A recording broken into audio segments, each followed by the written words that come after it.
그녀는 매일 새벽 버려진 철판을 주웠다. 하지만 아무도 몰랐다. 그 손수레 안에 48억의 비밀이 실려 있었다는 걸. 부자인데도 왜 고물을 줍던 걸까? 그 답은 그녀가 남긴 한 장의 유언장 속에 있었다. 48억 가진 할머니, 오늘도 고물을 줍습니다. 극적 반전, 지금 당신의 마음에 남을 이야기. 새벽 4시 서울 외곽의 낡은 주택가에 첫 기척이 들린다. 삐걱거리는 쇠바퀴 소리가 골목 입구에서부터 천천히 가까워진다. 어둠 속에서 손수레를 끄는 한 노인의 그림자가 나타났다. 그녀의 이름은 한정혜, 79살이다. 등이 구부정하게 굽은 그녀의 어깨에는 낡은 마대 자루가 걸려 있었다. 오른손에는 녹슨 집게가 들려 있고 왼손으로는 손수레 손잡이를 꽉 쥐고 있다. 가로등 불빛 아래로 지나갈 때마다 그녀의 주름진 얼굴이 희미하게 드러났다. 정혜는 골목 모퉁이에 버려진 철제 선풍기를 발견했다. 그녀는 허리를 숙이고 집게로 선풍기의 파이프 부분을 집어 올렸다. 무거운 쇠붙이가 손수레 위에 쿵 소리를 내며 떨어진다. 그녀는 잠시 숨을 고르고는 다시 골목 안쪽으로 걸어 들어갔다. 저 할머니 또 나오셨네. 새벽 배송을 나온 상인이 트럭 창문을 열고 중얼거렸다. 정혜는 그 목소리를 듣지 못한 척 계속 걸었다. 손수레 바퀴가 돌멩이를 밟으며 덜컹거렸다. 골목 끝에서 킥보드를 탄 고등학생 하나가 스쳐 지나갔다. 아, 진짜 이 동네 부자라던데 왜 저러시지? 친구에게 속삭이는 목소리가 바람에 실려왔다. 정혜는 그 순간 걸음을 멈추고 하늘을 올려다보았다. 아직 어둠이 가시지 않은 하늘 위로 별 몇 개가 깜빡이고 있었다. 그녀는 아무 말 없이 다시 고개를 숙이고 손수레를 밀기 시작했다. 그 손수레엔 버려진 쇠붙이보다 더 무거운 세월이 실려 있었다. 낮이 되자 정혜의 집 대문 앞에 검은색 세단 2대가 나란히 섰다. 차에서 내린 사람들은 모두 깔끔한 옷차림이었다. 장남 태수는 회색 정장에 명품 시계를 차고 있었고 차녀 미정은 베이지색 코트를 걸치고 선물 상자를 들고 있었다. 막내 도윤은 검은 슈트 차림으로 휴대폰을 보며 현관으로 걸어왔다. 어머니, 들어갑니다. 태수가 먼저 문을 열고 안으로 들어섰다. 거실 식탁 위에는 도시락 몇 개와 과일 상자만 덩그러니 놓여 있었다. 정혜는 부엌에서 앞치마를 두른 채 나왔다. 왔니? 밥은 먹고 왔고? 네, 어머니, 호텔에서 먹고 왔어요. 미정이 대답하며 상자를 식탁에 내려놓았다. 정혜는 자식들의 얼굴을 천천히 바라보았다. 남편이 세상을 떠난 뒤 시장 통닭집에서 번 돈으로 조금씩 산 땅이 떠올랐다. 당시엔 허허벌판이었던 그곳이 지금은 역세권 상가가 되었다. 그 땅 한 평, 한 평이 아이들의 등록금이 되었고 그 덕에 서울대도 유학도 보낼 수 있었다. 지금 그들은 의사, 교수, 검사가 되어 돌아왔지만 그 시절을 기억하는 것 같지 않았다. 태수는 시계를 힐끗 보며 전화를 확인했고 도윤은 여전히 휴대폰 화면에 눈을 고정했다. 미정만이 잠시 정혜의 손을 잡았다가 놓았다. 어머니, 몸은 괜찮으세요? 응, 괜찮다. 너희들이나 잘 지내라. 정혜는 미소를 지으며 과일을 깎기 시작했다. 식탁 위에 과일 향이 퍼졌지만 대화는 길게 이어지지 않았다. 잠시의 정적 끝에 태수가 자리에서 일어났다. 어머니, 이번 명절엔 오래 못 있어요. 회사 일 때문에요. 정혜는 말없이 고개를 끄덕였다. 대문 앞까지 배웅을 나온 정혜는 세단의 테일램프가 골목을 돌아 사라질 때까지 서 있었다. 통닭집 기름 냄새가 배어있던 손으로 아이들 학비를 보냈던 시절이 스쳐 지나갔다. 그때 흙 묻은 손으로 조금씩 모은 땅이 이제는 수십억이 되었지만 정혜의 손엔 여전히 녹슨 집게가 들려 있었다. 차 안에서 미정이 조용히 한숨을 쉬었다. 오빠, 엄마 아직도 그 고물 줍는 일 하신대요. 그러다 다치시기 전에 요양원 알아봐야겠다. 태수의 말에 도윤은 아무 말도 하지 않았다. 정혜는 그들의 목소리를 듣지 못했지만 돌아서는 손끝이 미세하게 떨렸다. 그 떨림엔 말로 다 못한 외로움이 그리고 놓지 못한 그리움이 함께 묻어 있었다. 명절이 지나고 며칠 후 골목 입구에 낯선 차량들이 줄지어 섰다. 검은 정장을 입은 남자 셋이 서류 가방을 들고 정혜의 집 앞에 섰다. 그들은 담장을 살피고 대지를 둘러보며 사진을 찍었다. 정혜는 마당 안에서 그 모습을 조용히 바라보고 있었다. 여기 주인분 계십니까? 한 남자가 초인종을 눌렀다. 정혜가 문을 열자 그들은 일제히 고개를 숙이며 명함을 내밀었다. 안녕하십니까? 저희는 대한부동산 중개입니다. 남자가 조심스러운 표정으로 말했다. 이 구역이 재개발 확정 지역으로 선정되었습니다. 지금 매각하시면 토지 포함 30억대 보상 가능하십니다. 정혜는 명함을 받아들고 한참을 내려다보았다. 재개발 전문 컨설턴트라는 글씨가 선명하게 박혀 있었다. 그녀는 아무 말 없이 명함을 거실 탁자 위에 올려두었다. 남자들은 서로 눈치를 보다가 천천히 돌아섰다. 그날 저녁 장남 태수에게서 전화가 걸려왔다. 어머니, 그 집이랑 옆 창고까지 합치면 40억은 넘을 거라네요. 지금이 팔기 제일 좋은 시기예요. 정혜는 조용히 수화기를 들고 듣기만 했다.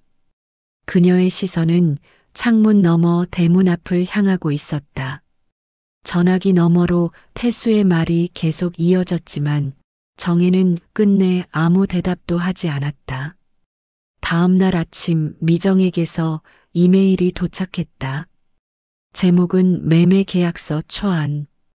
본문에는 단 한 줄이 적혀 있었다.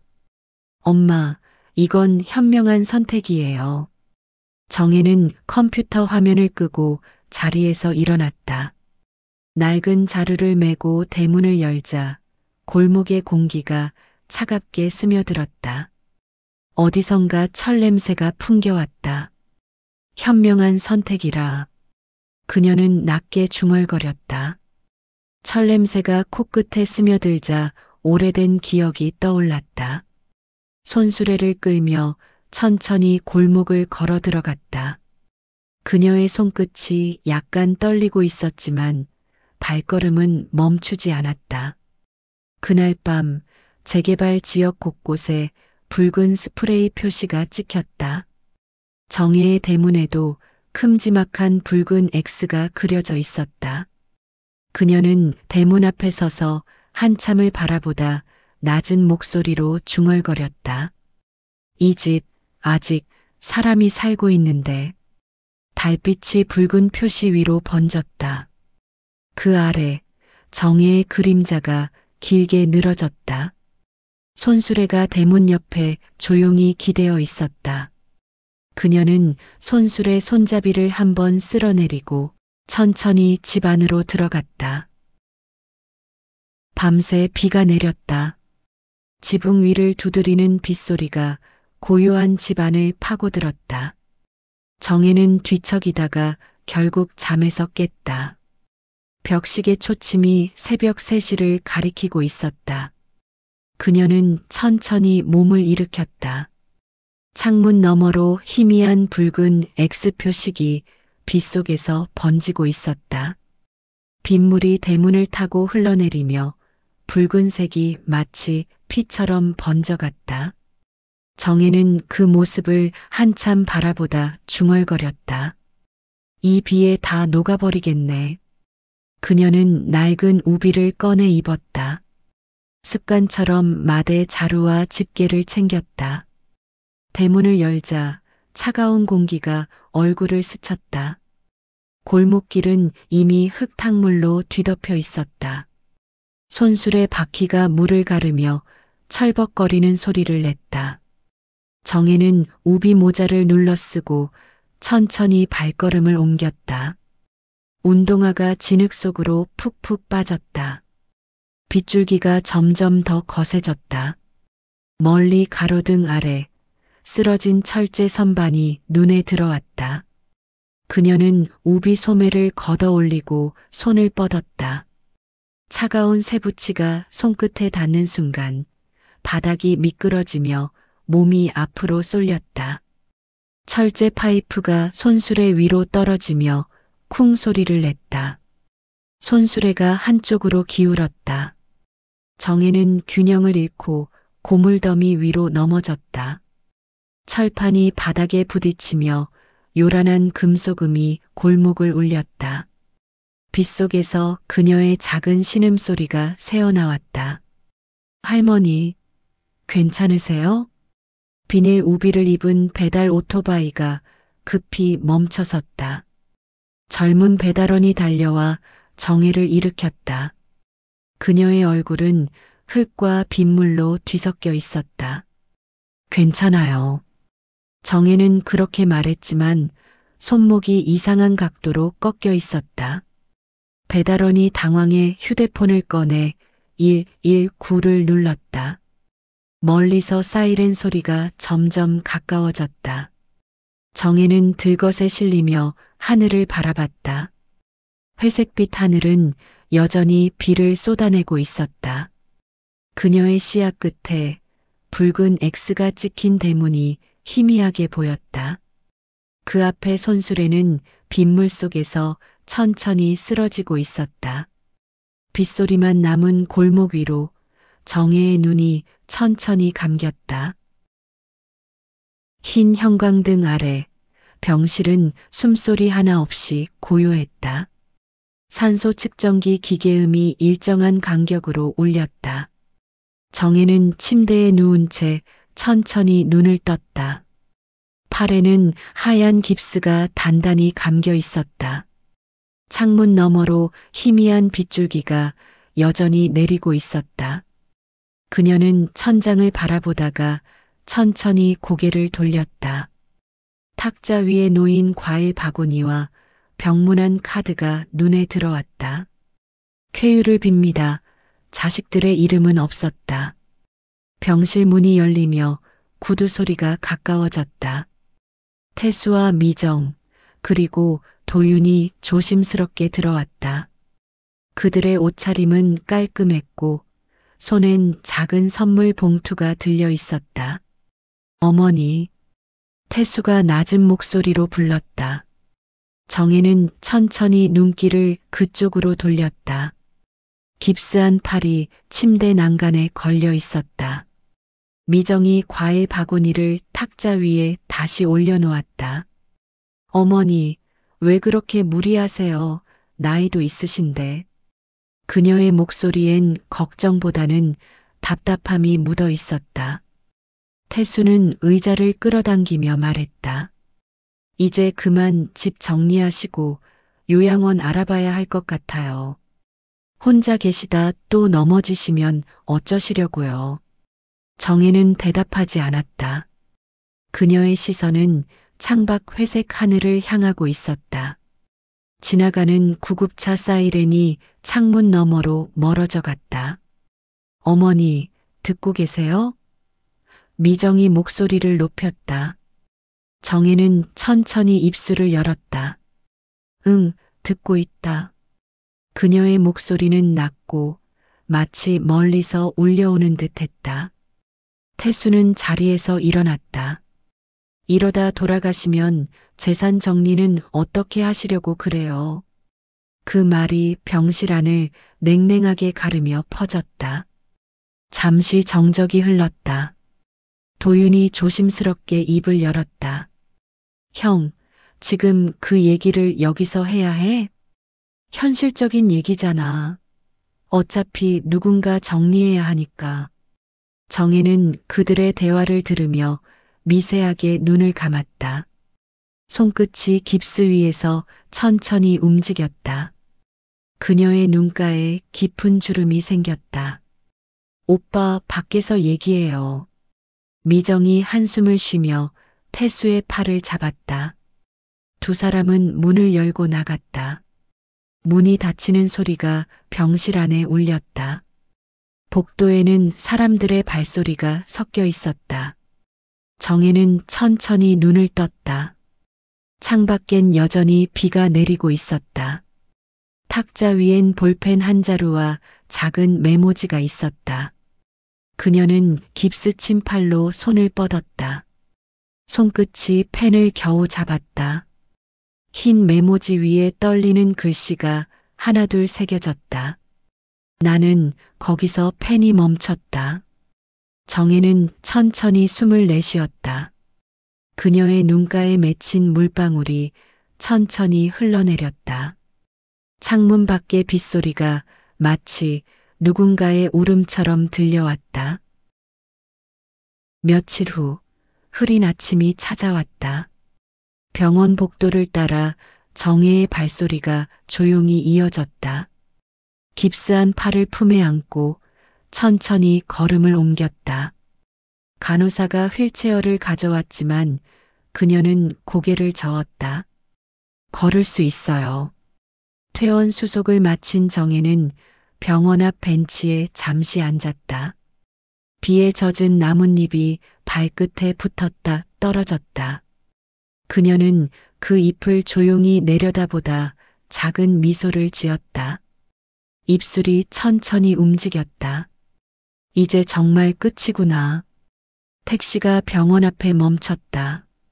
정혜는 천천히 타서 집 주소를 말했다. 창밖으로 스쳐 지나가는 풍경들이 흐릿하게 겹쳐졌다. 비닐하우스, 오래된 슈퍼, 낡은 공장지대. 그 길 위에서 그녀는 평생의 시간을 보냈다.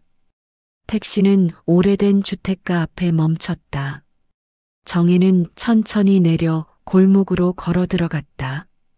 대문 앞엔 여전히 붉은 X 표시가 남아 있었다. 그녀는 잠시 그 앞에 섰다가 손끝으로 X 자국을 쓰다듬었다. 페인트가 살짝 손에 묻었다. 집안은 조용했다. 부엌 식탁 위엔 며칠 전 자식들이 사다 놓은 과일 바구니가 있었다. 귤 한 개를 집어들자 껍질이 쉽게 벗겨졌다. 그녀는 천천히 껍질을 벗기며 식탁 너머 액자를 바라봤다. 남편이 환하게 웃고 있었다. 당신은 참 일찍 갔지. 그녀는 혼잣말하듯 중얼거렸다. 그래도 우리 애들은 잘 컸어요. 짧은 웃음이 흘렀지만 금세 사라졌다. 정혜는 방 안으로 들어갔다. 오래된 서랍장을 열고 하얀 봉투를 꺼냈다. 그녀는 편지지를 꺼내 펜을 들었다. 손끝이 조금 떨렸지만 글씨는 또박또박했다. 내가 가진 건 많지 않지만 남기고 싶은 건 마음뿐이다. 돈은 결국 흘러가는 거지만 삶은 남을 도울 때 더 단단해진다. 이 집으로 다른 노인들이 일할 수 있는 곳을 만들고 싶다. 그녀는 펜을 내려놓고 봉투를 접었다. 장남 태수에게. 그 아래 작게 한 줄이 더 적혔다. 이건 돈 이야기가 아니라 삶 이야기다. 정혜는 봉투를 봉인하고 천천히 가슴에 품었다. 창문을 열자 봄바람이 커튼을 흔들었다. 붉은 X 표시가 그 너머로 어슴풀에 비쳤다.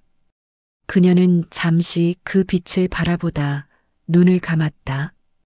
그날 새벽 마을은 고요했다. 그녀는 그렇게 조용히 눈을 감았다. 며칠 뒤 정혜의 집 거실에 세 남매가 모였다. 낡은 거실장 위엔 향로와 흑백 사진이 놓여 있었다. 사진 속 정혜는 환하게 웃고 있었다. 그 미소가 오히려 자식들의 표정을 더 굳게 만들었다. 현관문이 열리고 검은 정장을 입은 변호사가 들어왔다. 서류 가방을 들고 정중히 고개를 숙였다. 고 한정의 여사님의 유언 집행을 맡은 김 변호사입니다. 태수, 미정, 도윤 세 남매는 묵묵히 자리에 앉았다. 비슷한 얼굴이지만 눈빛은 제각각이었다. 미정은 손끝으로 커피잔을 만지작거렸고 태수는 팔짱을 낀 채 시선을 바닥에 두었다. 도윤은 창밖을 바라보고 있었다. 변호사는 조용히 서류 가방을 열었다. 하얀 봉투 하나가 모습을 드러냈다. 장남 태수에게. 정혜의 손글씨였다. 유언장을 낭독하겠습니다.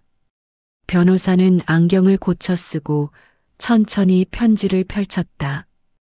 거실에 그의 목소리만이 울렸다. 내가 가진 건 많지 않지만 남기고 싶은 건 마음뿐이다. 돈은 결국 흘러가는 거지만 삶은 남을 도울 때 더 단단해진다. 이 집과 땅으로 다른 노인들이 일할 수 있는 곳을 만들고 싶다. 이건 돈 이야기가 아니라 삶 이야기다. 거실이 정지한 듯 고요해졌다. 태수는 무표정한 얼굴로 입술을 깨물었다. 미정의 눈가가 흔들렸고 도윤은 시선을 피했다. 변호사가 마지막 문장을 읽었다. 전 재산 48억 원 전액을 한정의 노인자활센터 설립에 기부한다. 순간 공기가 무겁게 내려앉았다. 미정의 손에서 컵이 떨어져 바닥에 부딪혔다. 깨진 조각들이 사방으로 흩어졌다. 도윤의 휴대폰에서 알림음이 울렸다. 그는 화면을 바라봤다. 뉴스 속보가 뜨고 있었다. 고물 줍던 79세 노인, 전 재산 48억 사회 기부. 그제야 태수가 고개를 들었다. 사진 속 어머니는 그날과 똑같이 웃고 있었다. 그 미소가 왜 그렇게 따뜻했는지 이제야 알 것 같았다. 향 연기가 천천히 피어올랐다. 그 연기 너머로 붉은 X가 그려진 대문이 떠올랐다. 이제 그 표식은 철거의 상징이 아니라 누군가의 새 시작을 의미하고 있었다. 세 남매는 아무 말도 하지 못했다. 정혜의 미소만이 그들을 조용히 바라보고 있었다. 몇 달 후, 늦은 봄 햇살이 마을을 비추고 있었다. 한적했던 골목 어귀에 새 건물이 세워져 있었다. 흰색 벽면 위로 파란 간판이 반짝였다. 한정의 노인자활센터, 글씨체는 부드럽고 단정했다. 문이 열리자 밝은 실내에서 사람들의 웃음소리가 흘러나왔다. 한쪽에는 고물들을 손질하는 작업대가 길게 놓여 있었다. 할머니들이 앞치마를 두르고 낡은 전기선을 정리하고 있었다. 한쪽 벽에는 함께 일하고 함께 살아간다는 문구가 걸려 있었다. 센터 한켠엔 작은 전시 공간이 있었다. 유리 진열장 안에는 낡은 손수레와 마대 자루, 녹슨 집게가 전시되어 있었다. 그 위에는 작은 명패가 붙어 있었다. 고 한정의 여사 유품. 카메라 플래시가 연이어 터졌다. 기자들이 인터뷰를 하고 노인들이 활짝 웃으며 손을 흔들었다. 센터장은 마이크를 잡고 천천히 말했다. 이곳은 한 여인의 평생을 바쳐 얻은 땅 위에 세워졌습니다. 그의 목소리가 잠시 멈췄다. 그녀는 버려진 것들을 주었지만 결국 세상에서 가장 귀한 걸 남기고 가셨습니다. 그 순간 센터 벽면의 대형 사진에 조명이 켜졌다. 손수레를 밀며 미소 짓는 정혜의 사진이었다. 그 웃음은 예전 그대로 따뜻했다. 행사장 뒤쪽에서 세 남매가 조용히 서 있었다. 태수는 양복 재킷 주머니에 손을 넣은 채 묵묵히 사진을 바라봤다. 미정은 눈시울이 붉어졌고 도유는 고개를 숙였다. 그들은 한동안 아무 말도 하지 않았다. 센터 건물방 정원에는 아이들이 뛰어놀고 있었다. 바람이 불자 풍경 소리가 맑게 울렸다. 건물 앞에 세워진 작은 비석이 햇빛에 반짝였다.